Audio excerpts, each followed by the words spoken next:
এই যে এখানে সায়ন বসে বসে গেম খেলছে আর ওখানে আইপিএল দেখতে। চলো সেটা একটা প্ল্যান করা যাক। সায়ন, তুই কি ম্যাচের মধ্যিখানে? ম্যাচের মধ্যিখানে একটু বন্ধ কর, একটু মানে দিয়ে তুই তো এটা ইয়ে খেলছিস, ডিএম খেলছিস, একটু কথা বল। আবার আইপিএল চলছে। হ্যাঁ একটু বন্ধ কর, দরকার আছে। আচ্ছা একটু অফ কর ভিডিওটা। অফ হবে না।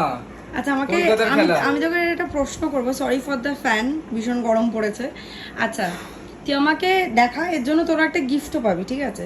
তুই আমাকে বল, যদি একজন বোবা, ঠিক আছে, তার জল টেস্টটা পায়, সে কিভাবে দেখাবে? বোঝাবে কি করে যে তার জল টেস্টটা পেয়েছে? আচ্ছা এবার যদি একজন অন্ধ, তার যদি মানে কাঁচি দরকার হয়, সে কিভাবে দেখাবে? অন্ধ তো বোবা না।